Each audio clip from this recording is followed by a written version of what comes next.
Testing, testing, 1, 2, 3. Okay, I think this audio's okay. It'll be fine. Are you ready to start? You ready to start, Raph? Hello, my name is Caitlin, also known as Self-Demise, and shit's about to get effing real. I'm just gonna say that. Let's get into it. September 2023 was the last time I clicked record and just talked to the camera. So I'm that girl, but evolved. And I'm here to talk about that experience. I was going to not do this because there's been multiple times where I wanted to speak about how I feel, but I just got really scared and I felt like stupid. And I'm at a point where I'm just like, fuck it. It's a normal feeling. It's life. And we are diving straight into the topic of love, self-love mainly, and how that funnels into different sectors of life, and love in relationships, love in romantic relationships, platonic, familial, all of the above. I really feel like this is a cycle or an everlasting, I wouldn't say battle, but experience that seems to really make itself present in my life. So where do I even start? 2024 was, and even 2023 was a year of really building up that self-love. I'm not sure if I've prefaced this, but the last relationship I was in was from December 2021 till about September 2022. So it's been some time since I've been in a relationship, and I think I wouldn't have done the past 2-3 years any differently. I really honed in on getting to know myself and fulfilling parts of me that I searched for in other people, and finding my own identity aside from the people I was dating and stuff like that. That was an issue for me. Like, if they were into music or something like that, I felt like I didn't know who I was after that, because I was like, oh, that's their thing. What is mine? But then it was a realization that that had always been in me. Ever since I was little, I had like toy pianos, and I got my first guitar when I was like very young. And so these were parts of me that I started to lose touch with, or didn't quite know how to associate myself with them. And so that relationship ended. It was a great relationship, and it taught me a lot. And I think because that relationship was so good, I wasn't so quick to find a replacement. I really wanted to fulfill myself after that. And I've gone really far. I've come really far doing that.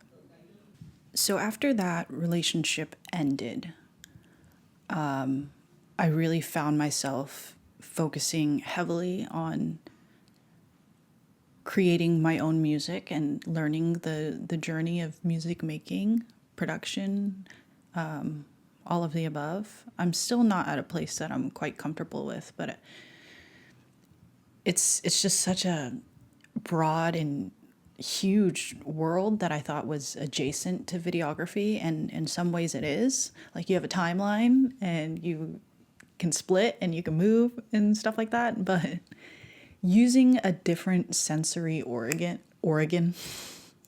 Oregon, using a different sensory organ is where my world was like turned, because I'm so used to using my eyes and a little bit of ears for video, but it was more so like an appreciation for sound, an appreciation for music.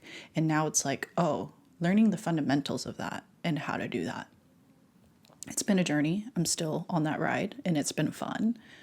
Finding my own sound, that's been great. And then career wise, my career kind of flourished once I graduated college and got a full time job doing content creation. And I really feel like I've started to really sharpen specifically my photography skills and post production skills. And so that's been great. And it's really rewarding. And the tears of self actualization really started to kick in. I don't remember exactly what they were or what they are. My therapist has mentioned it to me, and I was like, oh, that's the journey I'm on.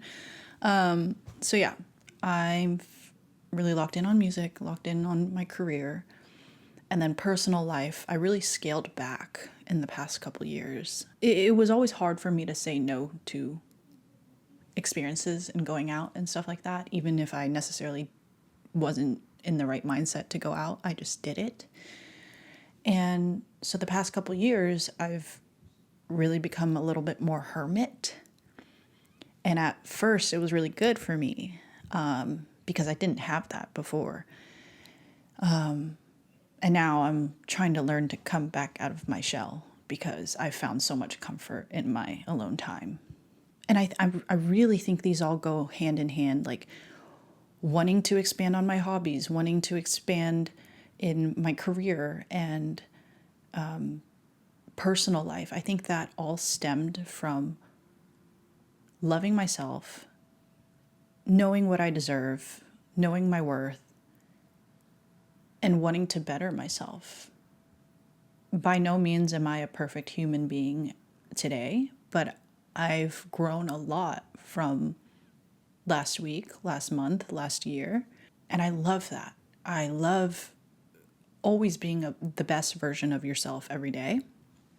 And so it was around, I would say, like January or February-ish of last year that I decided, like, okay, I've been working on myself and it's been really good. And I finally started to get past the yearning part of missing someone who I once loved. That was actually very hard for me. Like, it wasn't the longest relationship I had, but it was the best relationship I had in terms of the person I was with and the experience and how I felt in all of it. It was great. And I thank that person so much for that time. And that was hard for me to get over. It took me over a year to really start seeing a world outside of them. And so I felt ready to start dating again. And in between, like, I guess more so like April to about like September, October last year, I started dipping my toe into the dating pool and seeing what it's like. Not that I regret any of the experiences I've had. There was lots of dates, lots of meeting new people, lots of one night stands, lots of realizing this is not my person. And I was about to give up. There was a lot of factors that played into that. And I think it was not necessarily anything wrong with the other people that I was seeing, but it was just the compatibility part of it. And like realizing what I look for in someone else. And if you don't have that, that's okay. That doesn't mean you're a bad person. It's just you're not my person.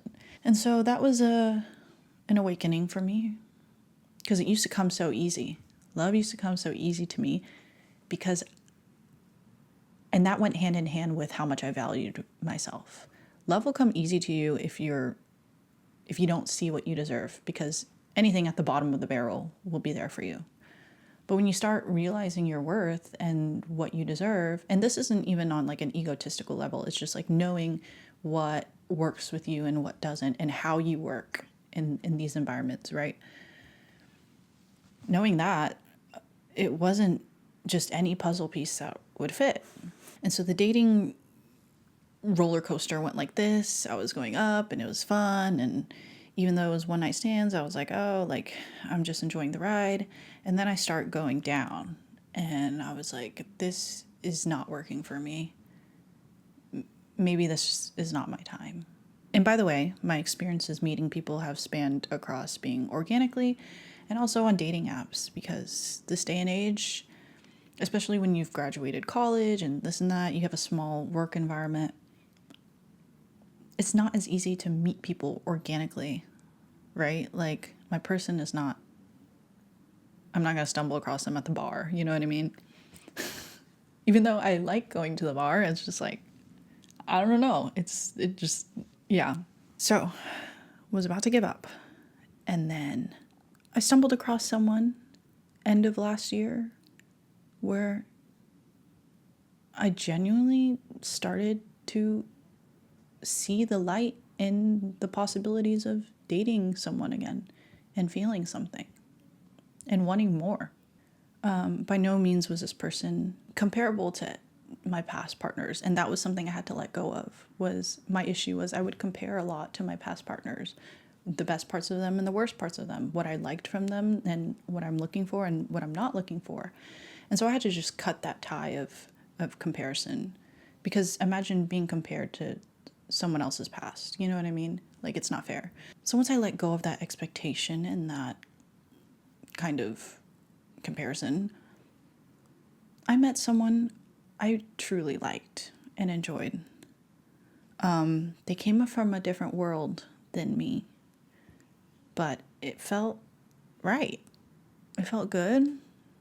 It felt natural. And most importantly, I felt good. And so I was riding this wave of getting to know someone again. And mind you, like, yes, I had been on dates already in the past couple months leading up to this, but like, to really see someone that has potential to be in your future, I would consider that like we're dating. Like, we don't even necessarily have to be in a relationship yet or anything, but like that exclusivity of like wanting to just see this one person. It was good. It was great. But it awakened some things in me that I feel like I hadn't come face to face with since I was 22 or 23 when my last relationship was. And so there are parts of me that are anxious. There are parts of me that are scared. There are parts of me that feel too much, like a lot. And I always worry that going into situations like this, like past the third or fourth date, like seeing them for a couple months, like, I always worry that I'm a little too invested. Like, I'm not on the same level as them. I really, not to say that I love them immediately or whatever, but I really love with the whole of my heart.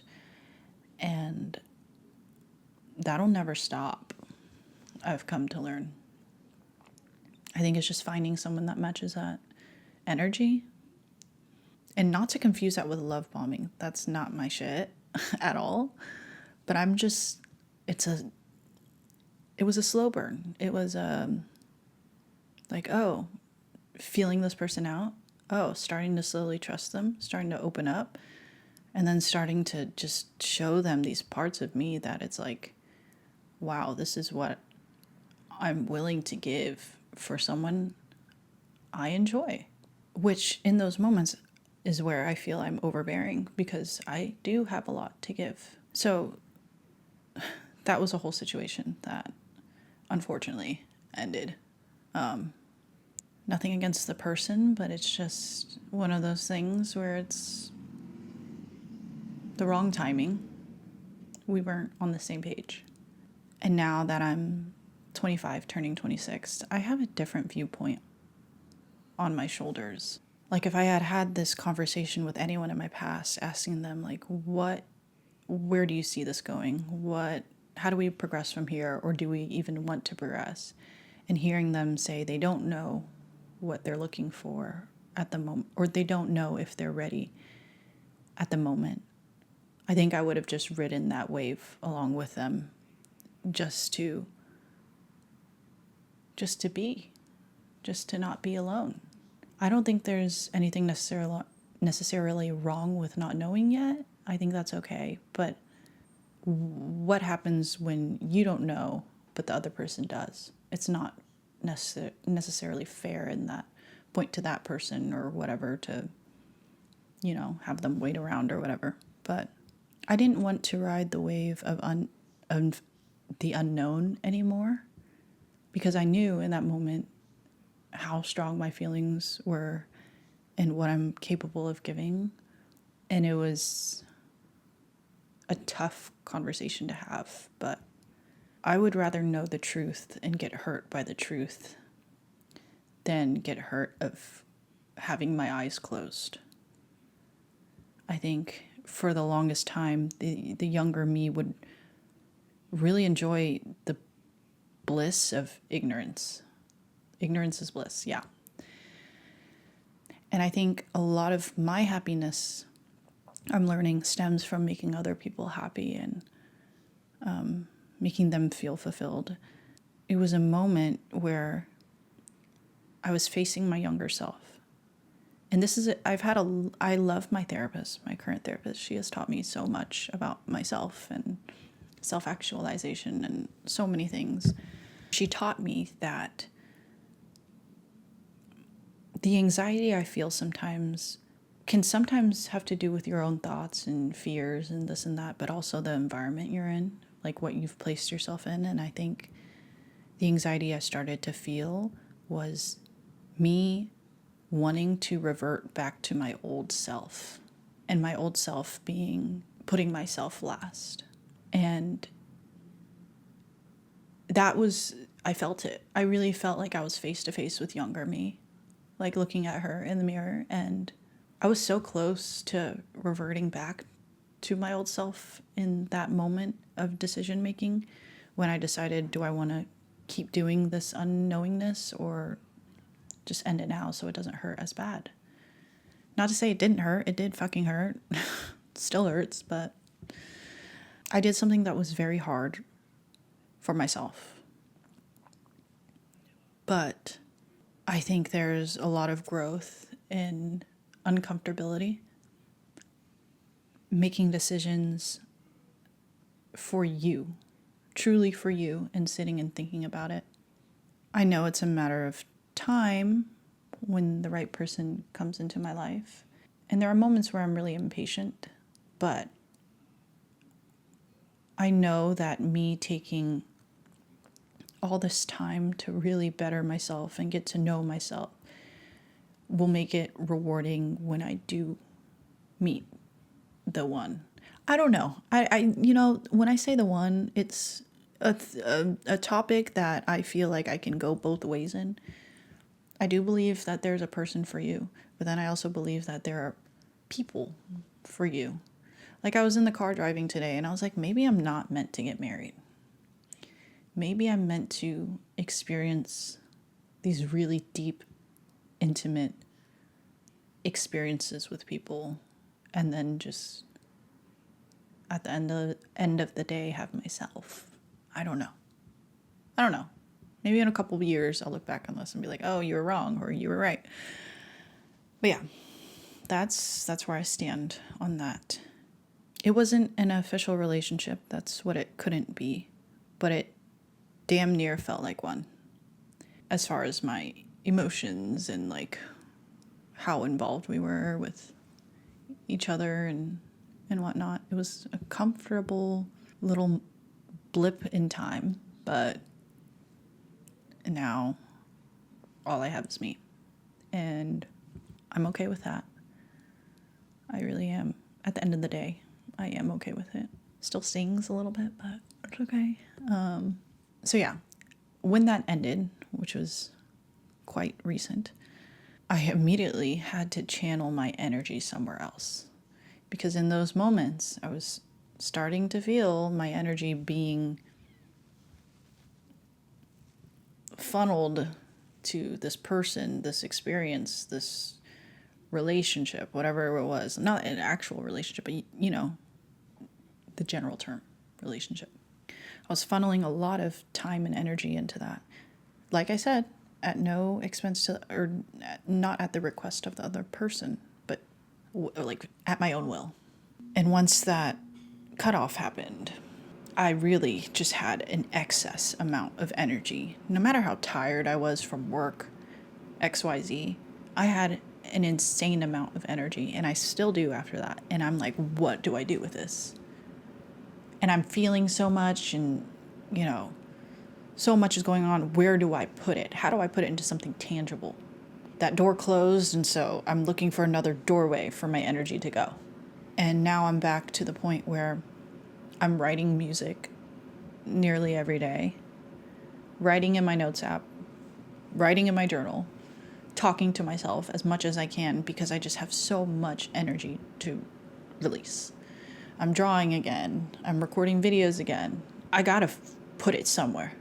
And so that's what I'm really thankful for in my life, is the ability to harness so much energy and be able to exchange it into something tangible. Lots and lots and lots of ideas are now flowing in my mind.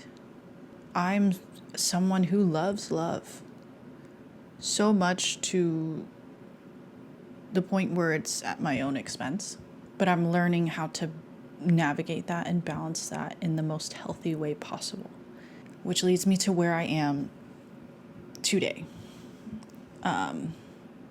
Continuing to shift and mold with my hands the energy that I have to give. And so this is 2025 for me. Seeing where my energy takes me, where my ideas take me, where my words, my thoughts, my actions take me.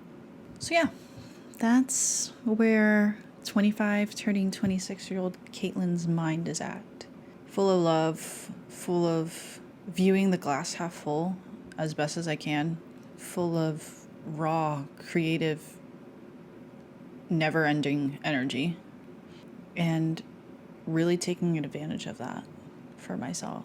Life is crazy. Life is short. Life is strange. Life is beautiful. It depends on the lens in which you view life in. Life can be disgusting, terrible, nasty, depressing. And in some days, it does feel like that.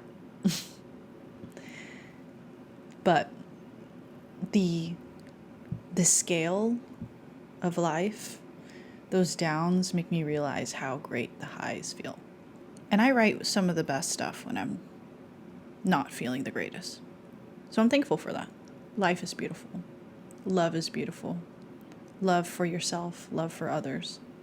If you cannot fill your own cup, you can't fill other people's cups. So take time to invest in yourself, better yourself. Do that thing that you've been wanting to do for so long. Take that step. The hardest thing is getting yourself there. Once you're there, it's easy going, for the most part. If you've stayed this far into the video, I encourage you to find a place to harness your energy. Give in return that energy. It's a cycle. Whether that energy is poured into a person, a place, a thing, give it your all. There is so much. The reason why I was so scared to talk about the topic of love is because I thought it made me weak. I thought it made me soft. But loving someone and loving in general, being vulnerable, is the most bravest, strongest things you can do in life. To get up after falling so hard from something that was not physical but emotional, there's so much strength in that, and I'm proud of you if you've experienced that and have gotten back up. Take your time getting back up too. I hope you enjoyed this conversation. It was a long time coming for me to make it happen, but I'm glad I'm sitting and talking about it. I'm sure there will be another one of these sit down talking moments in the near future, as life constantly hurdles different obstacles and plots and this and that. But for now, I think I'll leave it at that. Thank you so much for listening, sitting down and hearing me out. And until next time, I will see you as soon as possible. This is Caitlin. I love you so much. We'll talk soon.